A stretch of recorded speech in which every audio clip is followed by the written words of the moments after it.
तो excretory system विषय आज आम डिस्कस करवा जो आम खाद्य खाई से खाद्य खाइला जो अदरकारी पदार्थ गुड़ा आम बॉडी तैयारी हुए से गुड़ा केमती माने आम बॉडी रिमूव हुए ता विषय डिस्कस करवा। तो आज कौन कौन डिस्कस करवा मुझे स्लाइड रे मुझे देखई दूसरी कौन आज आम जाना कौन कौन क्लास रू। तो ये तो देखा एक्सक्रीटरी सिस्टम को अंग गुड़ा को प्राइमरी सेकेंडरी भाव कार्य करता विषय अच्छी ता सहित ये गोटे मुझे एक्सक्रीशन डेफिनेशन क्या एक्सक्रीशन कहुए मेन मुख्य अंग कौटा एक्सक्रीटरी सिस्टम ता विषय डिटेल अच्छी ये भी सही किडनी विषय आउट डिटेल अच्छी तापर आसतु ये जो किडनी जो एक्सक्रीटरी सिस्टम सब मुख्य पार्ट किडनी तो से किडनी भी कौ अंशटा सबुठ मुख्य अंश जी की फिल्टर कर साहय कर माने ता विषय डिटेल अच्छी जोटा कि ग्लोमेरुलस फिल्टर बोली कहुए आउ से आसीज आमर जो माल्पिगियन बॉडी ता विषय डिटेल अच्छी ये सेमती से माल्पिगियन बॉडी विषय ये आउट डिटेल ये कौन कौन छाड़ा कार्य होता है मुख्यतः जो तीनोटी प्रोसेस अच्छी एक्सक्रीटरी सिस्टम ता विषय अच्छी तापरे आसीज ये आम जो यूरिन जो तैयारी हुए परिसर से कौन कौ कंपोजिशन माने कौन कौन थाई कौ तैयारी ता विषय डिटेल अच्छी तापरे ये आसो कौ और माने कौ पिगमेंट पाई तार कलर माने येलो होता है से जो आम जो यूरिन तैयारी हुए से ता विषय अच्छी डिटेल तापर डायलिसिस कौन डायलिसिस केते बेले दरकार पड़ी थी ये किडनी स्टोन विषय अच्छी ता सहित ये जो डायलिसिस कहीं यूज कर जाए कौ मन को दरकार ता विषय अच्छी तार ब्लड जो आम किडनी जो अच्छी किडनी एक्सक्रीटरी सिस्टम गोटे तो पार्ट तो से माने एक्सक्रीटरी सिस्टम गोटे पार्ट ता सहित आउ कौ कौ कार्य से तार भूमिका अच्छी ता विषय अच्छी डिटेल तापरे ब्लड केमती भांगिकी जो ब्लड केमती तैयारी हुए एवं ब्लड जो कौ भाया ब्लड रे जो हिमोग्लोबिन था भांगी केमती यूरोक्रम हुए ता विषय अच्छी। तो बाकी जो अलग एक्सक्रीटरी ऑर्गन अच्छी किडनी को छाड़ी जमती स्किन हो गला लंग्स हो गला सेठी कौ पदार्थटा कौ आम एमती बॉडी रे जोटा कि अदरकारी भाया पदार्थटा को कौटा को बाहर करती ता विषय अच्छी। तापर ये से स्किन विषय डिटेल अच्छी तापर ये लंग्स विषय आउ थे मुझे कौ माने अंशटा को माने कौटा अतिरिक्त अंशटा को जो एक्सट्रा प्रोडक्ट को लंग्स द्वारा बॉडी रू बाहर करा जाए ता विषय अच्छी डिटेल ये रिविजन गोटे स्लाइड दे दी डिटेल जो ये जो लास्ट स्लाइड अच्छी सब गुड़ा इंपोर्टेंट जोड़ा ऑलरेडी एग्जाम रे एगुड़ा आसी सारी विषय तो लास्ट स्लाइड जो मुझे दुईटा एड कर भेरी भेरी इंपोर्टेंट तो या निहाती देखिए। तो चलतु मुझे प्रथम स्लाइड को तो प्रथम स्लाइड आम आसू यू आज आम डिटेल डिस्कस करवा।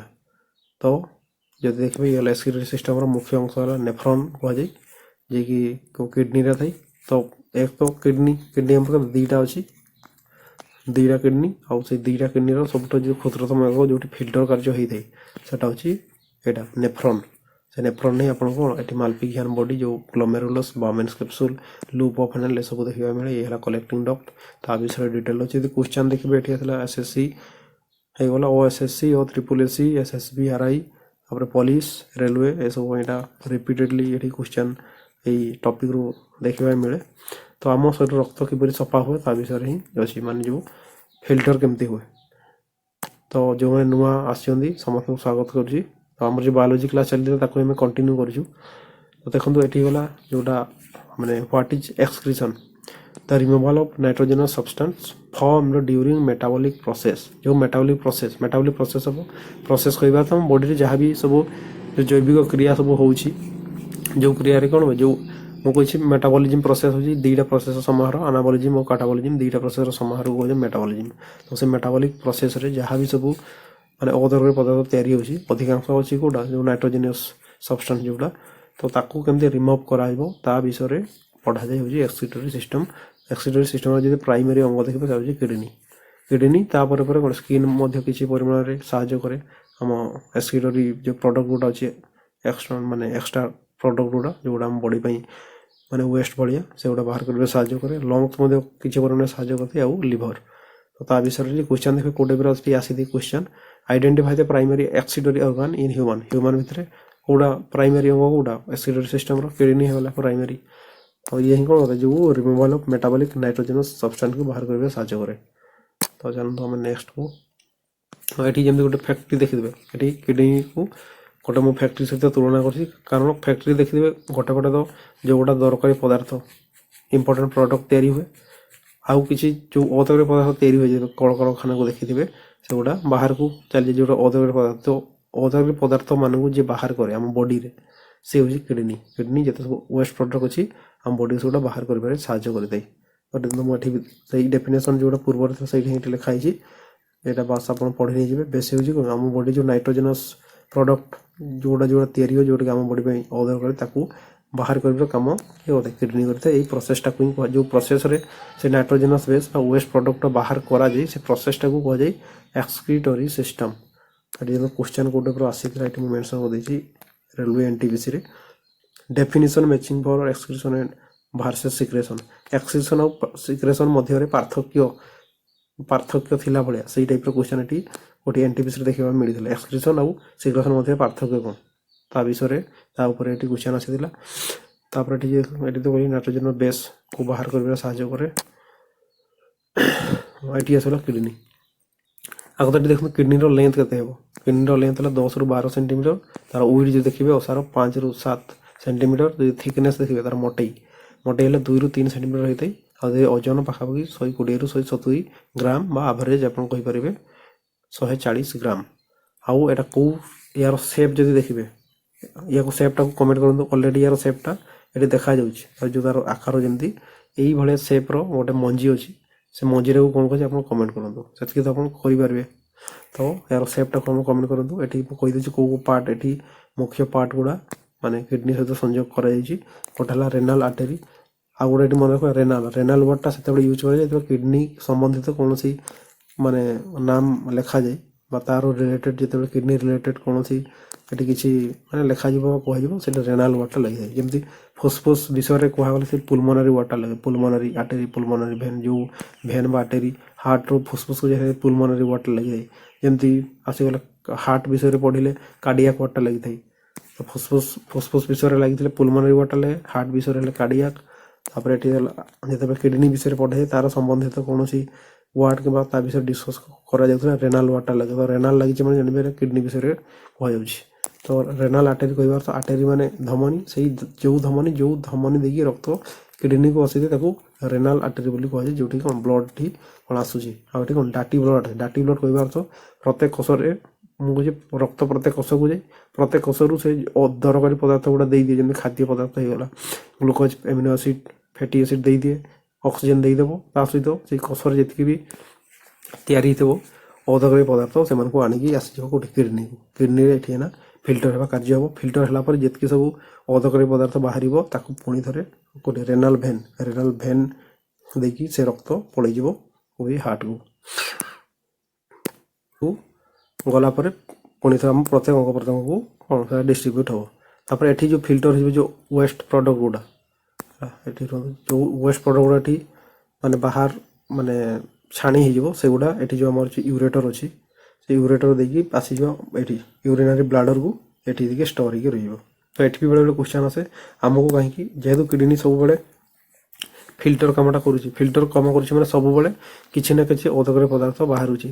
ତ ସେଇ ଅଦରକାରୀ ପଦାର୍ଥ ଯଦି ସବୁବେଳେ କିଡ଼ନୀରୁ ବାହାରୁଛି, ତାହେଲେ ଆମକୁ କାହିଁକି ସବୁବେଳେ ପରିସ୍ରା ଲାଗେନି, କେବଳ ମାନେ 1.5 ଘଣ୍ଟା 2 ଘଣ୍ଟା ପରେ ହିଁ ପରିସ୍ରା ଲାଗେ? ତାର କାରଣ ହେଲା ଏଠି ଅଛି ୟୁରିନାରୀ ବ୍ଲାଡର, ଯିଏକି ସେ ପରିସ୍ରା ଗୁଡ଼ାକୁ ଷ୍ଟୋର କରିକି ରଖୁଛି। ଗୋଟେ ମିନିମମ୍ ଆମାଉଣ୍ଟ ଅଛି, ସେତିକି ପର୍ଯ୍ୟନ୍ତ ଯେତେ ପର୍ଯ୍ୟନ୍ତ ଏଠି ନ ହେଇଛି ସେତେ ପର୍ଯ୍ୟନ୍ତ ଆମକୁ ପରିସ୍ରା ଲାଗେନି। ତ ଏଟା ବି ବେଳେବେଳେ କ୍ୱେଶ୍ଚନ୍ ଆସେ ଆମକୁ ମାନେ ଏକ୍ସକ୍ରିଟୋରୀ ସିଷ୍ଟମରେ ଯେଉଁ ଫିଲ୍ଟର ହେବା କାର୍ଯ୍ୟଟା କିଡ଼ନୀ ସବୁବେଳେ କରୁଛି, ପରିସ୍ରା କାହିଁକି ଆମକୁ 1.5 ଘଣ୍ଟା 2 ଘଣ୍ଟା ପରେ ହିଁ ଆସେ, ସବୁବେଳେ କାହିଁକି ଆସେନି? ତା କାରଣ ହେଲା ଏଠି କ'ଣ ଗୋଟେ କିଛି ଆମାଉଣ୍ଟର ପରିସ୍ରା ଷ୍ଟୋର ହେବା ପାଇଁ ଏଠି ଅଛି କିଏ? Urinary bladder.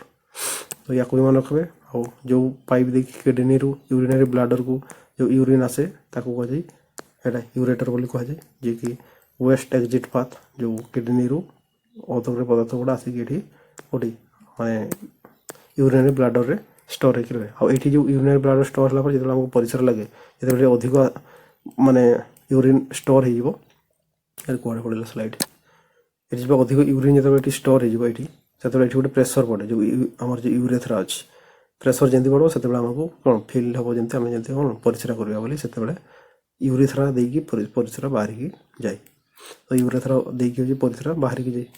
ୟାକୁ ଏଠି ମନେ ରଖିଲି, ୟା ତ କହିଲି, ଏଟାକୁ ମନେ ରଖିବେ। ଆଉ ଏଠି କ୍ୱେଶ୍ଚନ୍ ଦେଖନ୍ତୁ କୋଉ ଟାଇପ୍ର, what is the average weight of a human କିଡ଼ନୀର ଆଭରେଜ୍ ୱେଟ୍ କେତେ?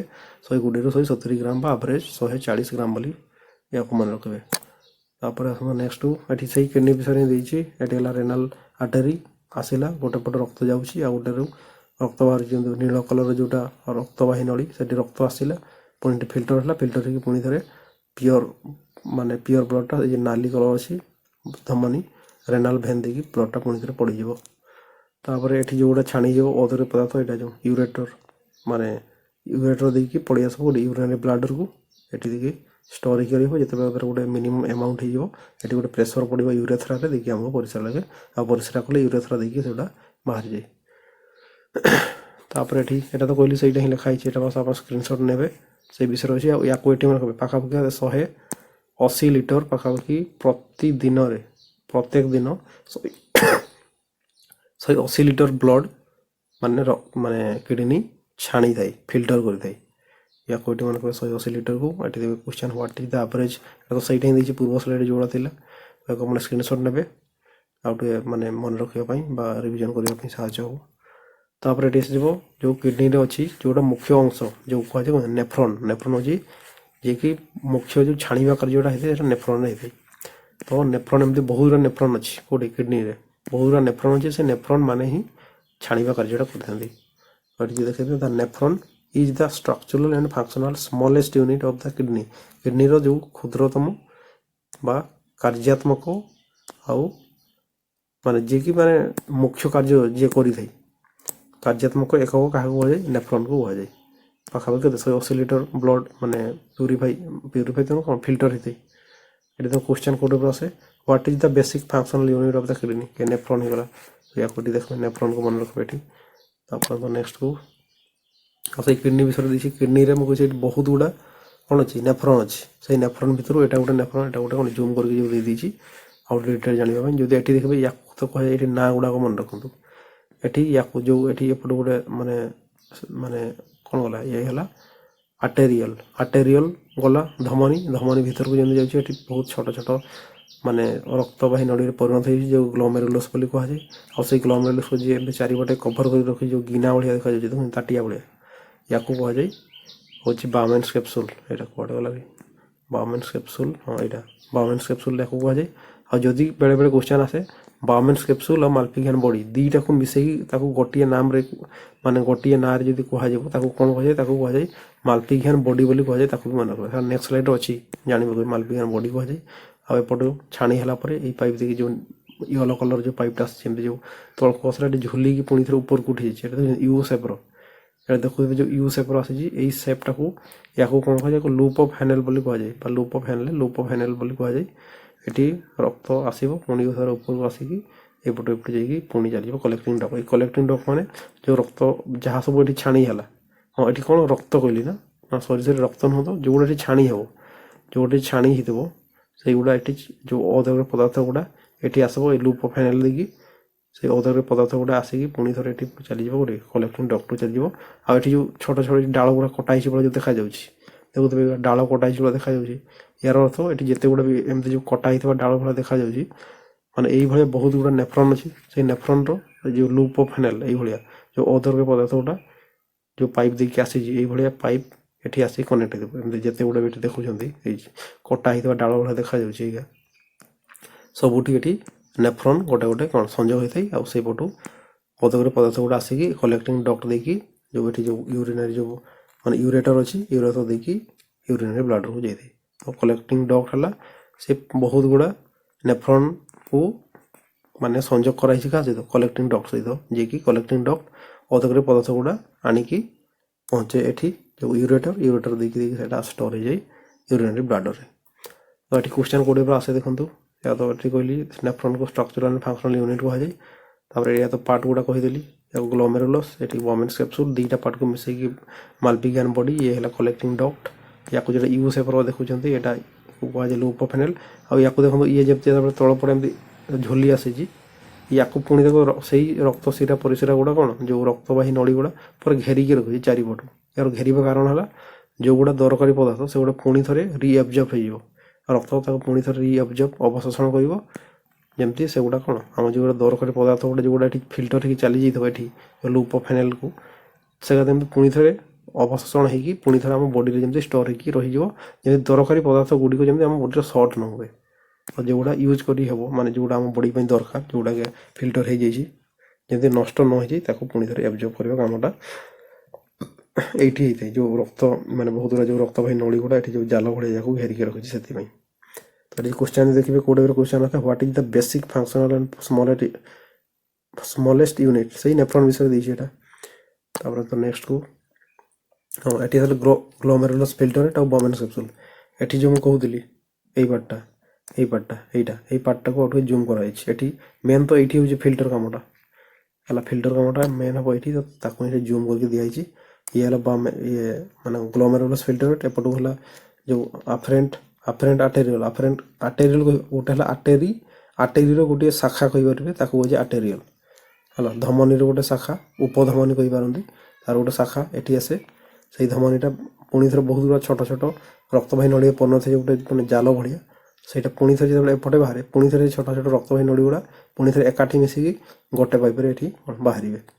ତ ଏପଟେ ହେଲା ରକ୍ତ ପଶୁଛି, ଏଠି ଛୋଟ ଛୋଟ ରକ୍ତବାହୀ ନଳୀରେ ପରିଣତ ହେଇଗଲା, ପୁଣି ଥରେ ଏପଟେ ଆଉ ଗୋଟେ ରକ୍ତବାହୀ ନଳୀ ଗୋଟେ ମାନେ ବଡ଼ ସାଇଜ୍ର ଆକାରରେ ଏପଟେ ବାହାରିବା ରାସ୍ତାଟା ଅଛି। ଆଉ ଯେଉଁ ପଟେ ରକ୍ତ ପଶୁଛି ତାକୁ ହେଉଛି ଆଫରେଣ୍ଟ ଆର୍ଟେରିଅଲ୍, ଆଉ ଯେଉଁ ପଟୁ ବାହାରୁଛି ତାକୁ ଇଫେରେଣ୍ଟ। ଦେଖୁଛି ଏଠି ଆଫେରେଣ୍ଟ, ଏ ଫର୍ ଆଫେରେଣ୍ଟ, ଯେଉଁଟା ବାହାରୁଛି ତ ଇ, ଏଠି ତ ଇ ଅକ୍ଷରଟାକୁ ମନେ କର, ଇ ଫର୍ ଇଫେରେଣ୍ଟ, ତ ଇଫେରେଣ୍ଟ ଆର୍ଟେରିଅଲ୍। ତାଙ୍କ ଭିତରେ ଫରକ ଯଦି ଦେଖିବେ, ୟାର ରେଡ଼ିୟସ୍ ହେଲା ଥାଇ ଅଧିକ, କାହାର ଏପଟେ ଯେଉଁ ରକ୍ତବାହୀ ଯେଉଁ ନଳୀଟା ଅଛି, ଯେଉଁ ଧମନୀଟା ଅଛି, ୟାର ଦେଖିବେ ୟାର ଚଉଡ଼ା ଟିକେ ଅଧିକ ଅଛି, ୟାର ଚଉଡ଼ା କମ୍ ଅଛି। ତ ୟାର ଅର୍ଥ ଏପଟେ ରକ୍ତ ଅଧିକ ପରିମାଣରେ ଏଠି ଏଣ୍ଟ୍ରି କରିବ।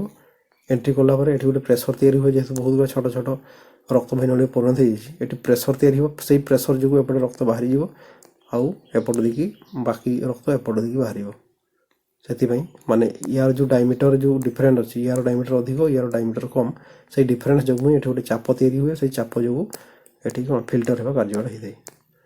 ତାପରେ ଏଇଟା ୟାକୁ ଦେଖୁଛି ଯେଉଁଗୁଡ଼ା ଯେଉଁ ରକ୍ତବାହୀ ନଳୀ ଯେଉଁ ଏଠି ଗୋଟେ ପଶିଲା, ମାନେ ଯେଉଁ ଧମନୀ କୁହାଯାଉଛି ଆଫରେଣ୍ଟ ଆର୍ଟେରିଅଲ୍, ସେ ଯେତେବେଳେ ଛୋଟ ଛୋଟ ରକ୍ତବାହୀ ନଳୀରେ ପରିଣତ ହେଇଯାଉଛି, ୟାକୁ ହିଁ କୁହାଯାଉଛି ଗ୍ଲୋମେରୁଲସ୍।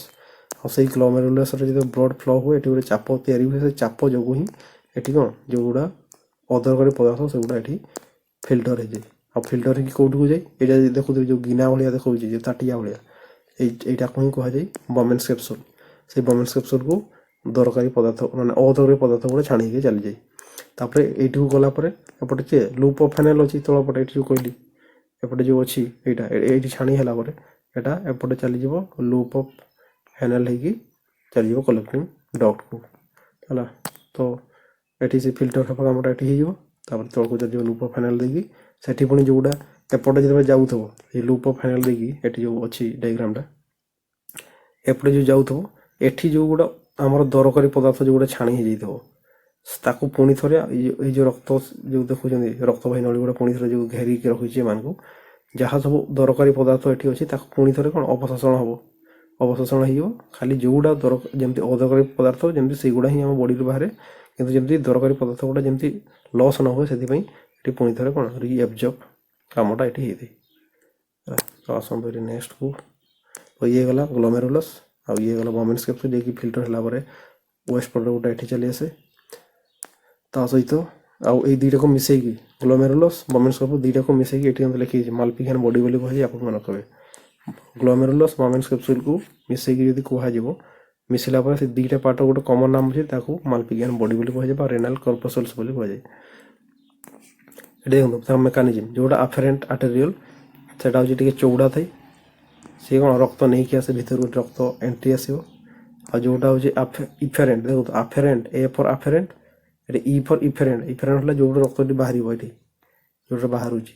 ତ ଇଫେରେଣ୍ଟ ଆର୍ଟେରିଅଲ୍ ଦେଖିବେ ସେଇଟା ହେଉଛି ଯେଉଁଟା ଆଫେରେଣ୍ଟ ଆର୍ଟେରିଅଲ୍ ତା ଅପେକ୍ଷା ଟିକେ ଇଏ ଟିକେ ଚଉଡ଼ା କମ୍ ଥାଏ, ଯାହାଫଳରେ ରକ୍ତ ଏପଟୁ ଯେଉଁ ବାହାରିବା କାମଟା ହେଇଥାଏ। ଆଉ ଯେହେତୁ ଚଉଡ଼ା ଏହାର କମ୍, ଏହା ଯୋଗୁଁ ହିଁ କ'ଣ ହୁଏ, ଏଠି ପ୍ରେସରଟା ତିଆରି ହେଇଥାଏ। ରକ୍ତ ଯେଉଁଟା ବାହାରିବ ସେଇଟା ମୋଟା ପାଇପ୍ ଭଳିଆ ଦେଖାଉଛି, ଯେଉଁଟା ବାହାରିବ ସେଇଟା ସରୁ ପାଇପ୍, ତ ନିହାତି ଏଠି ପ୍ରେସର ତିଆରି ହେବ। ସେଇ ପ୍ରେସର ଯୋଗୁଁ ହିଁ ଫିଲ୍ଟର ହେବାଟା କାର୍ଯ୍ୟଟା ହେଇଥାଏ। ଆଉ ରେଜଲ୍ଟ କ'ଣ ହୁଏ, ଏଠି ଯେଉଁ ସେଇଟା ହିଁ ଯେଉଁଟା ମୁଁ ଏଠି କହିଲି ଯେଉଁ ପ୍ରେସର ତିଆରି ହୁଏ, ତ create hydrostatic pressure for filtering blood. तो ब्लड को फिल्टर करिवारे एटा ही मुख्य भूमिका ग्रहण करते कि ये जो तांकर जो डायमीटर भीतर जो डिफरेंस अछि। तापर आसंतु एठी को टाइप रो क्वेश्चन एठी आसी देखंतु Bowman's capsule is a part of which bodily system. तो बामेन्स कैप्सूल को हम जो बॉडी जो सिस्टम अछि को सिस्टम रो गोटे अंश बामेन्स कैप्सूल गोटे एक्सिटरी सिस्टम रो गोटे पार्ट बामेन्स कैप्सूल हे गला बेले ग्लोमेरुलस कहि देबो को सिस्टम रो पार्ट बेले या को कहि दे मालपिघन बॉडी को दीटा पार्ट मिसला पर मालपिघन बॉडी को जाय। तो ये जो ग्लोमेरुलस सब बामेन्स कैप्सूल मिसला पर ताको मालपिघन बॉडी बोले मध्य को जाय। तो ये तो गला नंबर नेक्स्ट को जीवा एटा भी सेठी आउट डिटेल दे छि देखो यार रेडियस जोटा आर बडो आर लिखि माने यार रेडियस हला अधिक एई पाइपटा जोटा अफेरेंट आर्टेरियल आ जोटा एपटे बाहरु छि इफेरेंट यार रेडियस कम। देखो चित्र रे भी आपन देखि जणा पड़तो यार टिके मोटा अछि ए पाइपटा एटी ये अछि सरू जा जो एठी जेतबे ए पाइपटा बहुत छोट छोट मान रक्त भाइनडे पन थई जाल भळे जो तयारी करूछि एठी प्रेशर तयारी हुए जा फल रे जोटा ओदगरे पदार्थ सहित किसी दरकारी पदार्थ मध्य माने एठी कोन सब छाणी की एठी चली जाय कोडी बामेन्स कैप्सूल को। तो मेन कारण हला तांको डायमीटर रे डिफरेंस जगु ही एठी चापड़ तयारी हुए। तापर आसीबो एटा तुम कहली ग्लोमेरुलस बामेन्स कैप्सूल मिसी की दीरे मालपिघन बॉडी बोली कह जाय। तापर एठी सेटा जोटा म कहि देली सेटा एठी लिखा जे बस रीडिंग आ देबे को क्वेश्चन एठी कोटे पर देखन आसी दी माने where does ultra filtration occur माने फिल्टर जो होउची सेटा एक्चुअली होउची कोठी मालपिघन बॉडी रे होउची ग्लोमेरुलस बा मालपिघन बॉडी रे एटा हि दे एटा ग्लोमेरुलस फिल्टर की एठी बामेन्स कैप्सूल आसला। तो चलन तापर नेक्स्ट को हां एठी जो फिल्टर जो हुए फिल्टर जो किडनी रे मुख्य तीनोटी कार्य हि दे गोटे फिल्टर हो फिल्टर हला परे देखबे एठी किछि दरकारी पदार्थ जोडा हम बॉडी पानी हाती दरकार सेगुडा मध्ये फिल्टर हो जाय ताको पुणी तो रीअब्जॉर्प्शन करबा पई बॉडी रीअब्जॉर्ब तो रीअब्जॉर्प्शन प्रोसेस हि दे रीअब्जॉर्प्शन हला पर बाकी जोडा खाली ओदर पदार्थ सेगुडा कलेक्टिंग डक्ट को जाय कलेक्टिंग डक्ट होई यूरेटर होई यूरिनरी ब्लैडर स्टोर होई रहे। तो एठी जो अछि जो कोटा गला एठी जो एठी फिल्टर हो फास्ट फिल्टर हला पर एठी जो जीवो जो लूप ऑफ फाइनल देगी कोटा स्लाइड रो बाहर करू छी एठी तो फिल्टर हला एठी फिल्टर हला पर एठी फिल्टर हवा कामटा एठी हि जाय फिल्टर हला पर एठी जो येलो कलर जो पाइपटा देखु देबे या देकी जो लूप ऑफ फाइनल देकी जो एठी जो अदर पदार्थ गुडा एठी जीवो सेही समय रे एठी जो छोट छोट जो रक्तवाही नड़ी गुडा या को घेरी के रखि ये कोन करबो जो गुडा दरकारी पदार्थ जेंति ग्लूकोज एमिनो एसिड वाटर से वो पुणी थर रीअब्जॉर्ब करियो रीअब्जॉर्ब करला परे केवल एठी रहि जबो खाली जोडा अदर पदार्थ से गुडा ही पाइप रे रहि जबो से गुडा जेकी एठी कलेक्टिंग डक रे देकी हम कोन यूरेटर देकी यूरिनरी ब्लैडर को जीवो। हमर स्लाइड टा कोड गला मिट होडथली तो एठी फिल्टर एगुडा कोन कोन फिल्टर हुए एठी फोकस करिवे एठी फिल्टर कोन कोन हुए वाटर हे गला ग्लूकोज एमिनो एसिड तापर आसला यूरिया यूरिक एसिड क्रिएटिनिन एगुडा सब कोन फिल्टर हे दे एगुडा सब फिल्टर हला परे रीअब्जॉर्प्शन को हबो जोडा दरकार जेमति एठी जो ग्लूकोज टा हमर को दरकार एमिनो एसिड ये भी हमर को दरकार जो प्रोटीन रो क्षुद्रतम को एमिनो एसिड से गुडा गला पुनी जल जल जदी अधिक परिमाण रे खरी देथिबो जदी हम बॉडी रे शॉर्ट थिबो जल मध्ये एठी कोन रीअब्जॉर्ब होय। तो जो गुडा दरकार से गुडा एठी रीअब्जॉर्प्शन हो जंदी एला ग्लूकोज टी रीअब्जॉर्ब हो एमिनो एसिड टा रीअब्जॉर्ब हो तापर से रीअब्जॉर्ब छला पर बाकी जोडा रहि गला सब गुडा अदर पदार्थ सही के रहिले जल हे गला यूरिया हे गला uric acid creatinine NaCl NaCl देखो लुण भी अच्छी NaCl हूँ सल्ट जेहेतु लुण आम परिसर प्रेजेंट अच्छे से आम परिसर टेस्ट कम लुणिया सल्टी बोली तो या भी मन रखिए ऑलरेडी सल्ट अच्छी माने तार टेस्ट सल्टी हे आउ गोटे गोटे रही जाइए लिखाई गोटे मन यूरोक्रम बोली कहुए से यूरोक्रम जो ही आम परिसर कलर होची कौन येलो कलर होता है तापर ये लास्ट कौन यूरिन आसीगला जो मैंने सुस्थ लोक जब देखिए परिसरा रे प्रोटीन बा ग्लूकोज न थाई कि भाई ना से गुड़ा जिते फिल्टर हला परे पुणी थोड़े रीअब्जॉर्ब हो माने परिसरा रे ग्लूकोज एमिनो एसिड एगुड़ा न थाई केवल अदरकारी पदार्थ गुड़ा बाहर को जाए जदि से बाहर की गला है एमती परिसर एगुड़ा रहा कथा नुह जो प्रोटीन होगा एमिनो एसिड जदि से बाहर तो जानिए आप एक्सिटरी सिस्टम किसी गड़बड़ अच्छी तो से हमको डॉक्टर को कंसल्ट करवा दरकार आ एमती भी जब जिते परिसरा देकी भी ग्लूकोज बाहर जाए देख जो परिसरा माने माने जार माने ग्लूकोज ପରିସ୍ରା ଦେଇକି ବାହାରୁଥିବ ସେ ଯେଉଁଠି ପରିସ୍ରା କରୁଥିବ ଦେଖିବ ସେଠି କିଛି ସମୟ ପରେ ପିମ୍ପୁଡ଼ି ମାନେ ଆସିକି ଦେଖିବେ ରୁଣ୍ଡ ହେଇଯାଇଥିବେ ତ ଜାଣି ପକାଇବେ ଆପଣଙ୍କ ପରିସ୍ରାରେ ସେଠି ଗ୍ଲୁକୋଜ୍ ଯାଉଛି ସେଥିପାଇଁ ପିମ୍ପୁଡ଼ି ମାନେ ଆସିକି ରୁଣ୍ଡ ହେଉଛନ୍ତି ତ ସେଠି କହିପାରନ୍ତି ଆପଣଙ୍କ ସୁଗାର ପ୍ରୋବ୍ଲେମ୍ ବା ଯେଉଁ ଡାଇବେଟିସ୍ କୁହାଯାଉଛି ସେଇ ପ୍ରୋବ୍ଲେମ୍ କିମ୍ବା ଅଲଗା କିଛି ପ୍ରୋବ୍ଲେମ୍ ଥାଇପାରେ ତେଣୁ ଡକ୍ଟରଙ୍କୁ କନସଲ୍ଟ କରିନେବାଟା ସବୁଠାରୁ ବେଷ୍ଟ ଯଦି ସେଇଭଳିଆ ଲକ୍ଷଣ ଦେଖୁଛନ୍ତି।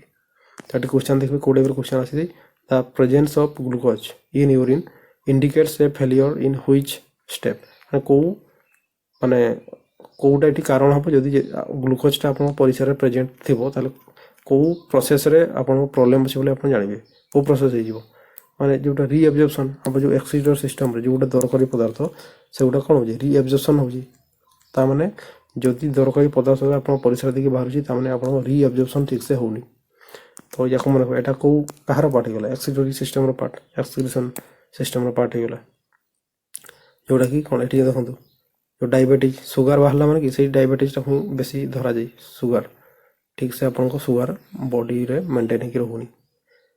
ତାପରେ ନେକ୍ସଟକୁ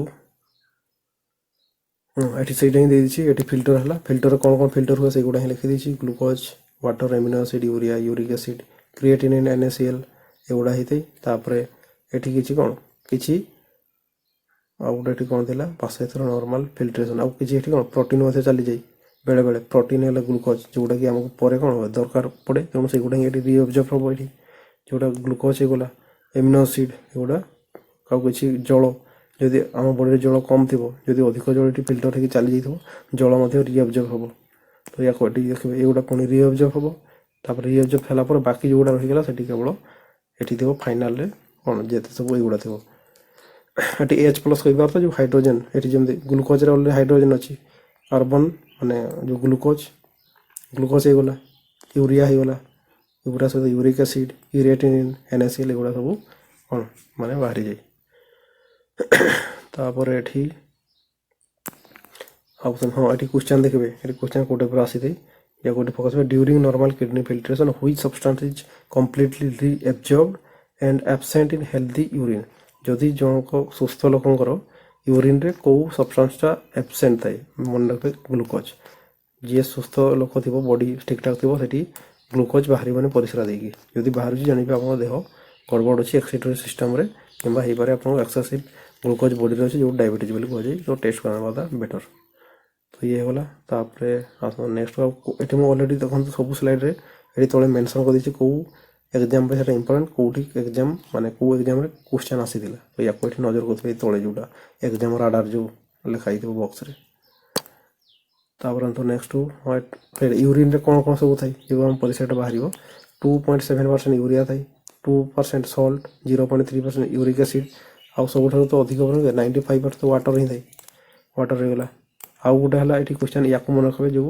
यूरोक्रम जोटा मुझे कहली यूरोक्रम जो हम परिसर कलर कौन है येलो कलर होता है यूरोक्रम तैयारी हुए कमी सर जो हिमोग्लोबिन अच्छे ब्लड आम ब्लड जो हिमोग्लोबिन अच्छी से हिमोग्लोबिन गोटे टाइम पीरियड अच्छी माने जो जीवन काल से जीवन काल से बचिक रहे से कौन भांगी से जो जो से ब्रेकडाउन हो हिमोग्लोबिनटा से हिमोग्लोबिनटा ब्रेकडाउन होगी सी ही जाए यूरोक्रम परिणत हुए आउ यूरोक्रम कलर है येलो से परिसर कलर हो जाए येलो कलर तो यूरोक्रम को मन रखा यूरोक्रम आम परिसर कलर कौन येलो होता है आउटे कौ एग्जाम इंपोर्टेंट देखो ये ऑलरेडी O3 अमीन अमीन हो SSC MTS पोल Odisha police what pigment gives urine its yellow colour कौ कारण पे होता है बोला यूरोक्रम पे होता है आउटी आउ गोटे मन रखिए केतेबेले माने हिमोग्लोबिन अधिक परिमाण ब्रेकडाउन हुए जहाँ फल अधिक यूरोक्रम तैयारी हुए अधिक यूरोक्रम तैयारी है मैंने कौन हम आम जो परिस्राटा हम डीप येलो कलर होटा केत हुए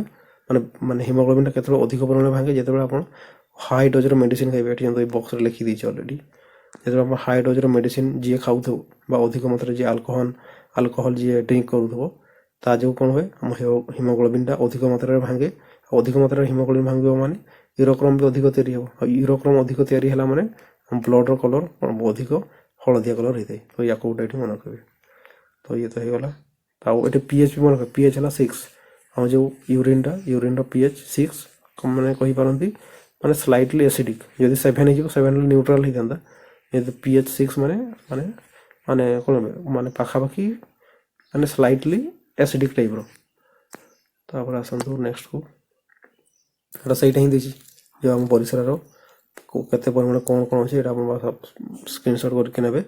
ସେଇଟା ଜଲ୍ଦି ଟିକେ ମାନେ କ'ଣ ରିଭିଜନ୍ କରିବା ପାଇଁ ସାହାଯ୍ୟ ହେବ। ଏଠି ୟୁରୋକ୍ରମ୍ ମନେକୁ ୟୁରୋକ୍ରମ୍ ପାଇଁ ପରିସର ହଳଦିଆ କଲର୍ ହେଇଥାଏ। ହିମୋଗ୍ଲୋବିନ୍ ଭାଙ୍ଗିକି ୟୁରିଆ ହୁଏ। ଅଧିକ ଯଦି ଆପଣ ମେଡ଼ିସିନ୍ ହାଇ ଡୋଜ୍ର ଖାଉଛନ୍ତି, ମଦ ପିଉଛନ୍ତି, ତାହେଲେ ଅଧିକ ହିମୋଗ୍ଲୋବିନ୍ ଭାଙ୍ଗି ଅଧିକ ୟୁରୋକ୍ରମ୍ ତିଆରି ହେବ, ଯାହାଫଳରେ ଆମ ପରିସରଟା ମଧ୍ୟ ଅଧିକ ୟେଲୋ କଲର୍ ଦେଖାଯିବ। ଏଠି ତ କହିଦେଲି କେଉଁଠି ପାଇଁ କଲର୍, ଆମ ପରିସର କଲର୍ ହେଉଛି ୟେଲୋ ହୁଏ ୟୁରୋକ୍ରମ୍ ପାଇଁ। ତାପରେ ନେକ୍ସଟ ସେଇ କିଡ଼ନୀ ଯେତେବେଳେ କାମ କରିବା ବନ୍ଦ କରିଦିଏ, ଯେତେବେଳେ କିଡ଼ନୀ ନ୍ୟାଚୁରାଲି ଯେମିତି କାମ କରୁଛି, କାମ କରିବା ବନ୍ଦ କରିଦେଲେ ଯେଉଁ ପ୍ରୋସେସ୍ରେ ପେସେଣ୍ଟକୁ ଫିଲ୍ଟର କାମଟା ଯେଉଁଟା ନ୍ୟାଚୁରାଲି ହେଉଥିଲା କିଡ଼ନୀରେ ମାନେ ଫିଲ୍ଟର ହେବା କାମଟା, ସେଇଟାକୁ କ'ଣ ଗୋଟେ ମେସିନ୍ ଦ୍ୱାରା କରାଯାଏ କେଉଁ ମାନେ ଡାକ୍ତରଖାନାରେ। ତ ସେଇ ପ୍ରୋସେସ୍ଟାକୁ ଡାୟାଲିସିସ୍ ବୋଲି କୁହାଯାଏ, ଯେଉଁଟାକି ଆର୍ଟିଫିସିଆଲ ଭାବରେ ଆପଣଙ୍କ ବଡ଼ିଟା ମାନେ ବ୍ଲଡ଼ଟାକୁ ଫିଲ୍ଟର କରାଯିବ ଆର୍ଟିଫିସିଆଲ ଉପାୟରେ। ତ ତାକୁ ହିଁ ଡାୟାଲିସିସ୍ ବୋଲି କୁହାଯାଏ, ୟାକୁ ମନେ ରଖିବ ଏଠି। ତାପରେ ଏଠି କିଡ଼ନୀରେ ଯେଉଁ ଷ୍ଟୋନ୍ ହୁଏ, ଏଠି ଗୋଟେ କ୍ୱେଶ୍ଚନ୍ ଆସେ, ଯେଉଁ କିଡ଼ନୀରେ ଷ୍ଟୋନ୍ ହୁଏ ତାର କେମିକାଲ କମ୍ପୋଜିସନ୍ ବା କେମିକାଲ ସିମ୍ବଲ କ'ଣ? ଯେଉଁ କିଡ଼ନୀ ଷ୍ଟୋନ୍ଟାକୁ ମନେ ରଖିବ ଏଠି କ୍ୟାଲସିୟମ୍ ଅକ୍ଜାଲେଟ୍ ବୋଲି କୁହାଯାଏ। ଏଇଟା ପ୍ରାୟ ଏକ୍ଜାମ୍ରେ ଦେଖନ୍ତୁ ଏଠି ଏଇଟା SSC CGL RRB NTPC ଓ SSC village agriculture extension worker ଯେଉଁ ଏଥିରେ ସବୁ ଆସିଥିଲା। ଏଠି କ'ଣ ଅଛି, a kidney stone is chemically composed of what, ମାନେ କେଉଁ ମାନେ କମ୍ପୋଜିସନ୍ ତାର ଯେଉଁ ଷ୍ଟୋନ୍ଟା ତିଆରି ହେଇଥାଏ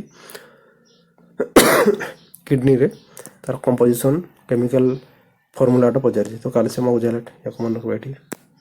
ତାପରେ ନେକ୍ସଟ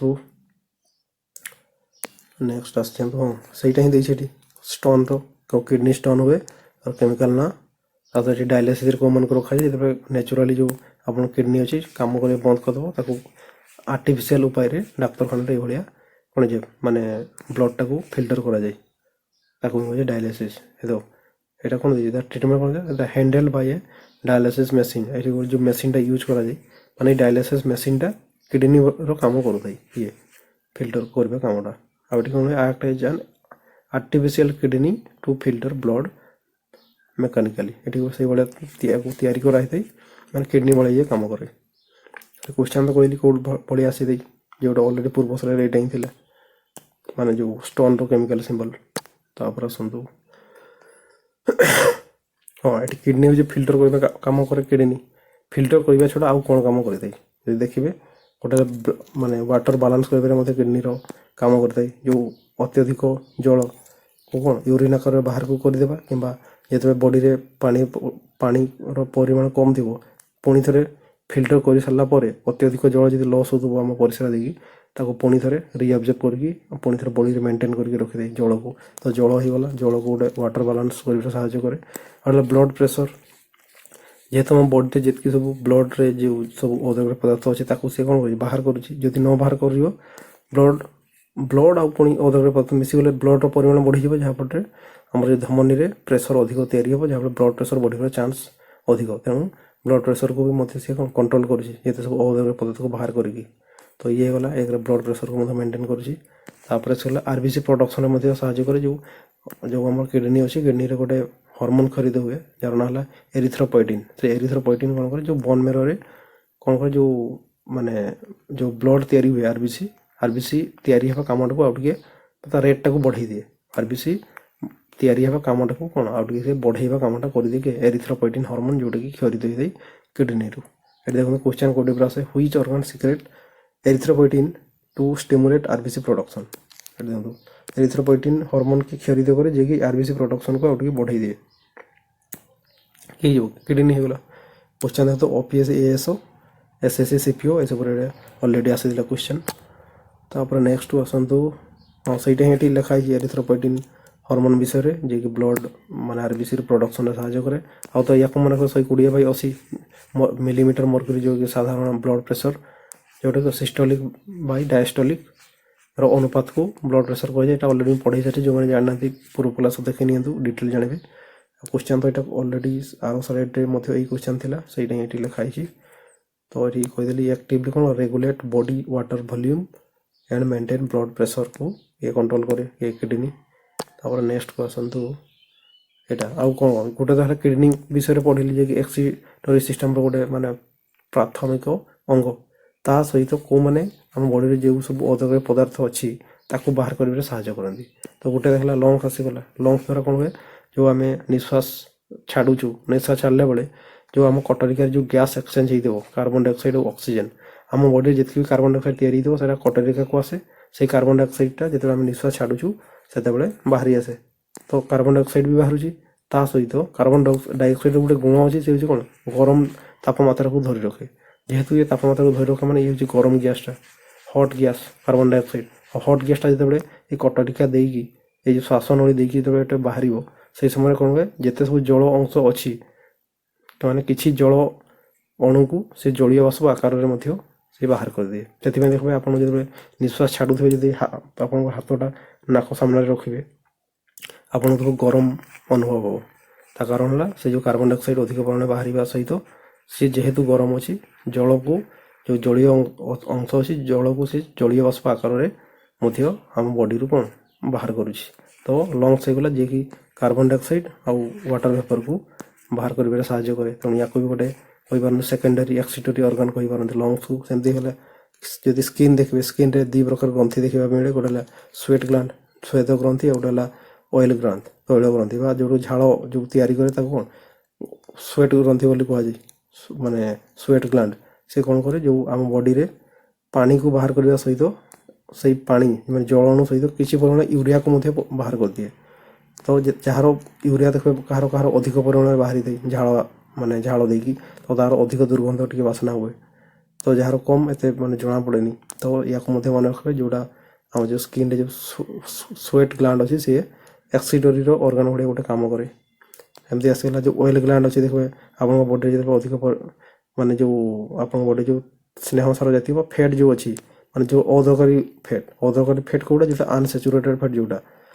असंतृप्त चर्बी बोली कहुए सही फैट को बाहर कर माने बाहर कर साहाय्य करे से ऑयल ग्लैंड से फैटा को से बाहर कर साहाय्य करे तो या मन रखे स्किन कौन करे कौन कौन बाहर करुच्ची गोटे वाटर सहित बेले बेले से यूरिया को बाहर करे ता सहित जोटा कि झाड़ आकार बाहर जोटा जल सहित यूरिया मिसिकी जोटा बाहर झाड़ कहुए ता सहित ये झाड़ बाहर बेले कौन हुए आम बॉडी जो टेम्परेचर अच्छी से टेम्परेचर कंट्रोल हुए मन रखे जो झाड़ बाहर से द्वारा से झाड़टा जो बाहरी की जो जलीय बाष्प आकार जो इभापोरेट हो जाए आप बॉडी जो झाड़ा थी पुणी थे पड़े सी वायुमंडल को जो इभापोरेसन हो जो कौन हुए टेम्परेचर कंट्रोल हुए मन रखे टेम्परेचर को मेंटेन करे झाड़ जो बाहर प्रक्रिया द्वारा और से तो कहली जोटा अदरकारी फैट ताको बाहर कर साहाय्य करते तो स्किन होगला झाड़ आउ जो अदरकारी फैट को बाहर कर साहाय्य करते क्वेश्चन देखिए कौटे आसी human skin is primarily composed of white tissue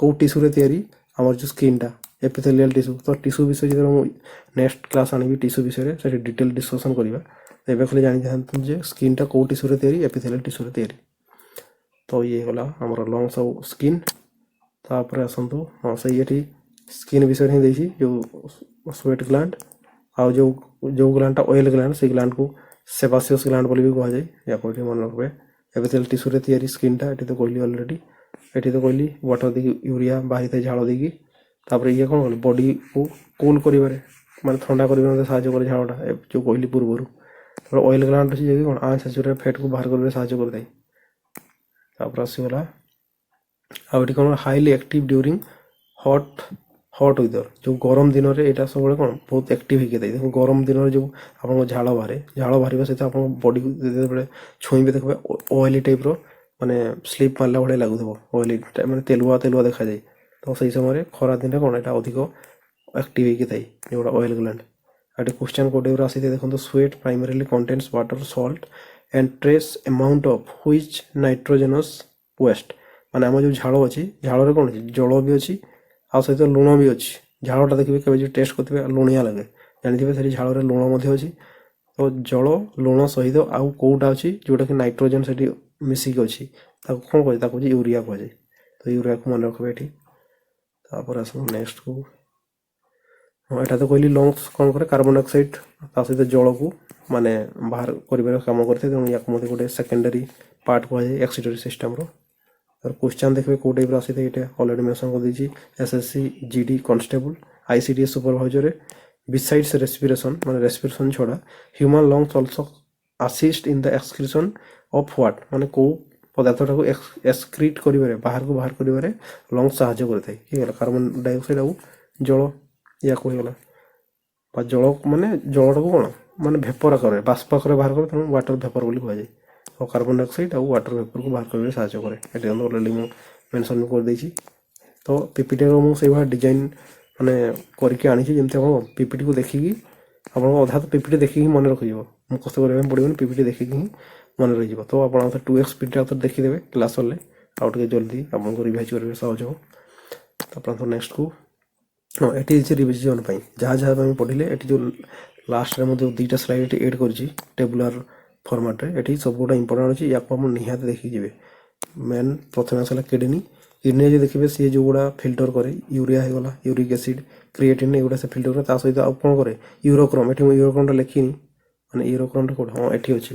ତ ୟୁରୋକ୍ରୋମ୍ ଏଗୁଡ଼ା କ'ଣ ହୁଏ, କିଡ଼ନୀ ଦ୍ୱାରା ଫିଲ୍ଟର ହୁଏ। ଫିଲ୍ଟର ହେଲା ପରେ ଯେଉଁ ନେଫ୍ରନ୍ ହେଉଛି କିଡ଼ନୀର ଗୋଟେ ଏକକ, କ୍ଷୁଦ୍ରତମ ଏକକ, ଯାହାକି ଆକ୍ଚୁଆଲି ଯେଉଁ ଫିଲ୍ଟର ହେବା କାର୍ଯ୍ୟଟା ହେଉଛି, ଏକ୍ସକ୍ରିସନ୍ ହେଉଛି, ସେଇଟା ନେଫ୍ରନ୍ରେ ହେଇଥାଏ, ଯେଉଁଟା କ୍ଷୁଦ୍ରତମ ଏକକ କୁହାଯାଏ କିଡ଼ନୀର। ଆଉ ୟୁରୋକ୍ରୋମ୍ ଯୋଗୁଁ ହିଁ ଆମ ପରିସ୍ରାର କଲର୍ ୟେଲୋ ହେଇଥାଏ, ୟାକୁ ଏଠି ମନେ ରଖିବେ। ଆଉ କାଲସିୟମ୍ ଅକ୍ସାଲେଟ୍ ଯେଉଁ କିଡ଼ନୀରେ ଷ୍ଟୋନ୍ ହୁଏ, ସେଇ ତାର ଫର୍ମୁଲା, ରାସାୟନିକ ଫର୍ମୁଲା ହେଲା ଷ୍ଟୋନ୍ର କାଲସିୟମ୍ ଅକ୍ସାଲେଟ୍। ଏରିଥ୍ରୋପଏଟିନ୍ ହର୍ମୋନ୍ ଯେଉଁଟା କିଡ଼ନୀ ଦ୍ୱାରା କ୍ଷରିତ ହେଇଥାଏ, ଯିଏକି କ'ଣ କରେ ଆରବିସିର ପ୍ରଡକ୍ସନକୁ ବଢ଼ାଇଥାଏ, ୟାକୁ ମନେ ରଖିବେ ଏରିଥ୍ରୋପଏଟିନ୍କୁ। ତାପରେ ହେଲା ସ୍କିନ୍ ବି ଗୋଟେ ହେଲା ସେକେଣ୍ଡାରୀ ଏକ୍ସିଟରୀ ଅର୍ଗାନ୍, ଯିଏକି ସେଠି କ'ଣ ଅଛି ସ୍ୱେଟ୍, ଝାଳ ତିଆରି କରିବାରେ ସାହାଯ୍ୟ କରେ, ବାହାର କରିବାରେ। ଝାଳରେ କ'ଣ ଥାଏ, ଏକ ଜଳ ଥାଏ, ଆଉ କ'ଣ ଥାଏ, ୟୁରିଆ ମଧ୍ୟ ଥାଏ, ଆଉ ଲୁଣ ମିଶିକି ଥାଏ। ସେଥିପାଇଁ ଦେଖ ଝାଳର ଟେଷ୍ଟ ସଲ୍ଟି ଲାଗେ। ଆଉ ତା ସହିତ ସ୍କିନ୍ରେ କ'ଣ ଅଛି, ଯେଉଁ ଅଏଲ୍ ଗ୍ଲାଣ୍ଡ ଅଛି, ମାନେ ଅଏଲ୍ ତୈଳ ଗ୍ରନ୍ଥି, ସେଇଥିରୁ ଅଏଲ୍ ମଧ୍ୟ ଯେଉଁ ଆପଣ ଆନସ୍ୟାଚୁରେଟେଡ୍ ଫ୍ୟାଟ୍କୁ ବାହାର କରିବାରେ ସାହାଯ୍ୟ କରେ। ଆଉ ସ୍କିନ୍ଟା କେଉଁ ଟିସ୍ୟୁରେ ତିଆରି, ଏପିଥେଲିଆଲ୍ ଟିସ୍ୟୁରେ ତିଆରି ହେଇଥାଏ। ଆଉ ସେଠି ସ୍ୱେଟ୍ ଗ୍ଲାଣ୍ଡ ଥାଇ, ଆଉ ଆନସ୍ୟାଚୁରେଟେଡ୍ ଫ୍ୟାଟ୍କୁ ସେ ବାହାର କରିବାରେ ସାହାଯ୍ୟ କରିଥାଏ। ତାପରେ ଲଙ୍ଗସ୍ ହେଇଗଲା, କାର୍ବନ ଡାଇଅକ୍ସାଇଡ୍ ଆଉ ୱାଟର ଭେପରକୁ ବାହାର କରିବାରେ ସାହାଯ୍ୟ କରେ। ତାପରେ ଇଏ ଆଉ ଗୋଟେ ବ୍ଲଡ୍କୁ ପ୍ୟୁରିଫିକେସନ୍ରେ ମଧ୍ୟ ସାହାଯ୍ୟ କରେ। ଯେଉଁ ରେସ୍ପିରେସନ୍ ପ୍ରୋସେସ୍ରେ କ'ଣ ହୁଏ, ଆକ୍ଚୁଆଲି ସେଇ ବ୍ଲଡ୍କୁ ସେ ପିଓର କରିଥାଏ। ପ୍ୟୁରିଫିକେସନ୍ ମାନେ ଯେଉଁ କାର୍ବନ ଡାଇଅକ୍ସାଇଡ୍ ଆଉ ଅକ୍ସିଜେନ୍ ଯେଉଁ ଏକ୍ସଚେଞ୍ଜ ହୁଏ, ବ୍ଲଡ୍କୁ ସେଠି ପ୍ୟୁରିଫାଇ କରିବା କାର୍ଯ୍ୟ ବି କିଏ କରିଥାଏ, ଲଙ୍ଗସ୍ କରିଥାଏ। ତାପରେ ଆମେ ତ ନେକ୍ସଟ ଆସିଗଲା। ଏଠି ବି ସେଇଗୁଡ଼ା ହିଁ କିଛି ଏକ୍ସଟ୍ରା ଅଛି। କିଡ଼ନୀ ବିଷୟରେ ତ କହିଲି, ୟୁରିଆ, ୟୁରିକ୍ ଏସିଡ୍, ୱାଟର, ଇଏ ସବୁ କ'ଣ ମାନେ ରିମୁଭ୍ କରିଥାଏ। ନେଫ୍ରନ୍କୁ କ୍ଷୁଦ୍ରତମ ଏକକ କୁହାଯାଏ ଏକ୍ସିଟରୀ ସିଷ୍ଟମ୍ର ବା କିଡ଼ନୀର। ଆଉ ୟୁରୋକ୍ରୋମ୍ ଯେଉଁ କଲର୍ ହେଇଥାଏ, ଆମ ପରିସ୍ରାର କଲର୍ ହଳଦିଆ ହେଇଥାଏ। ଏରିଥ୍ରୋପଏଟିନ୍ ବିଷୟରେ ତ କହିଲି, ଯାହା ଯୋଗୁଁ ଆରବିସି ପ୍ରଡକ୍ସନ୍ ହେଇଥାଏ କିଡ଼ନୀ ଦ୍ୱାରା। ଆଉ କାଲସିୟମ୍ ଅକ୍ସାଲେଟ୍ ତ କହିଲି ଷ୍ଟୋନ୍ର ଯେଉଁ ଫର୍ମୁଲା। ତାପରେ ସ୍କିନ୍ର ତ କହିଲି water, salt, trace, urea, fat, ଏଗୁଡ଼ା ସବୁ ଯେଉଁ ରିମୁଭ୍ କରିଥାଏ ସ୍କିନ୍। ଆଉ ସେଇ ସ୍କିନ୍ଟା ଏପିଥେଲିଆଲ୍ ଟିସ୍ୟୁରେ ତିଆରି। ସ୍ୱେଟ୍ ଗ୍ଲାଣ୍ଡ, ଅଏଲ୍ ଗ୍ଲାଣ୍ଡ ଦେଖିବା ପାଇଁ ମିଳେ ସ୍କିନ୍ରେ। ତାପରେ ଲଙ୍ଗସ୍ ଆସିଗଲା। ଲଙ୍ଗସ୍ କ'ଣ ହୁଏ, କାର୍ବନ ଡାଇଅକ୍ସାଇଡ୍ ଆଉ ୱାଟର ଭେପରକୁ ବାହାର କରିବାରେ ସାହାଯ୍ୟ କରେ। ତା ସହିତ ଯେଉଁ ଗ୍ୟାସିୟସ୍ ଏକ୍ସକ୍ରିସନ୍ ହୁଏ, ଗ୍ୟାସିୟସ୍ ଏକ୍ସକ୍ରିସନ୍ କହିବା ଅର୍ଥ ଏଠି ସେ ଗ୍ୟାସ୍ଟାକୁ ରିମୁଭ୍ କରୁଛି କାର୍ବନ ଡାଇଅକ୍ସାଇଡ୍କୁ, ସେଥିପାଇଁ ଏଠି ଗ୍ୟାସିୟସ୍ ଏକ୍ସକ୍ରିସନ୍। ବେଳେବେଳେ ଏମିତି ବି କ୍ୱେଶ୍ଚନ୍ ଆସେ, ଗ୍ୟାସିୟସ୍ ଏକ୍ସକ୍ରିସନ୍ କେଉଁଠି ହୁଏ, ଲଙ୍ଗସ୍ରେ ହୁଏ, ଆଉ କେଉଁଟା ଏଠି ଏକ୍ସକ୍ରିଟ୍ କରୁଛି, କାର୍ବନ ଡାଇଅକ୍ସାଇଡ୍କୁ କରୁଛି। ଆଉ ତା ସହିତ ଇଏ କ'ଣ ବ୍ଲଡ୍କୁ ପ୍ୟୁରିଫାଇ করে, ଯେଉଁ ରେସ୍ପିରେସନ୍ ପ୍ରୋସେସ୍ରେ ପଡ଼ିଥିଲେ କାର୍ବନ ଡାଇଅକ୍ସାଇଡ୍ ଅକ୍ସିଜେନ୍ ଯେଉଁ ବିନିମୟ ହୁଏ କଟରିକାରେ, ତା ଯୋଗୁଁ ବ୍ଲଡ୍ ପ୍ୟୁରିଫାଇ ହୁଏ। ତାପରେ ଲିଭର ତ ହେଲା କି ଏଇ କନଭର୍ଟସ୍ ଏମୋନିଆକୁ ୟୁରିଆରେ ଯେ ପରିଣତ କରେ, ହଁ ଏଇଟା ଗୋଟେ ରହିଯାଇଥିଲେ, ୟାକୁ ମନେ ରଖିବେ। ଏମୋନିଆକୁ ଯେ ୟୁରିଆରେ ପରିଣତ କରେ ସେ ହେଉଛି ଲିଭର, ୟାକୁ ଗୋଟେ ଇମ୍ପୋର୍ଟାଣ୍ଟ, ଏଇଟା ମନେ ରଖିବେ। ଆଉ ଏଠି କ'ଣ, ଏଠି କେମିକାଲ ଯେଉଁ ପ୍ରୋସେସ୍ ହୁଏ, କେମିକାଲ ପ୍ରୋସେସ୍ ଯେଉଁ ଏମୋନିଆରୁ ଯେଉଁ ୟୁରିଆକୁ କନଭର୍ଟ ହୁଏ, ସେଇଟା କେଉଁଠି, ଏଇଠି ହେଇଥାଏ, ଲିଭର ହେଇଥାଏ। ଆଉ ଏଠି କ'ଣ ୟୁରିଆ ସାଇକେଲ ଏଇଠି ହିଁ ଦେଖିବା ପାଇଁ ମିଳେ, ଯେଉଁଟାକୁ ୟା ବିଷୟରେ ଆଉ ଟିକେ ମୁଁ ଡିଟେଲରେ କହିବି। ଯେଉଁ ଏଇ ପାର୍ଟଟା ଅଛି ୟୁରିଆ ସାଇକେଲ, ନେକ୍ସଟ ସ୍ଲାଇଡ୍ରେ ବା ଗୋଟେ ସର୍ଟରେ ବନେଇକି ଦେଇଦେବି ହେଲା। ୟାକୁ ମନେ ରଖିବେ, ୟୁରିଆ ସାଇକେଲ ମଧ୍ୟ କେଉଁଠି ଲିଭର ହେଇଥାଏ। ତ ଇଏ ହେଇଗଲା ଆମର ଏକ୍ସକ୍ରିଟୋରୀ ସିଷ୍ଟମ୍। ତ ୟାକୁ ଆପଣ 2x ବିଟା ଆଉଥରେ ଦେଖିଦେବେ, ପୁରା ରିଭିଜନ୍ ହେଇଯିବ। ତ ଆଜିକା କ୍ଲାସ୍କୁ ଆମେ ଏଇଠି ଶେଷ କରୁଛୁ।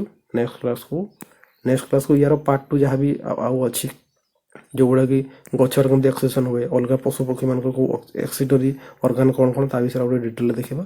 ତ ଆଉ ଗୋଟେ ୟା ପରେ ସେକେଣ୍ଡ ପାର୍ଟ ଆଣିବି, ସେଠି ଆଉ ଗୋଟେ ଡିଟେଲରେ ପଢ଼ିଲା ପରେ ୟାକୁ ଶେଷ କରିବି, ଆଉ ଗୋଟେ ନୂଆ ବିଷୟ ଷ୍ଟାର୍ଟ କରିବା।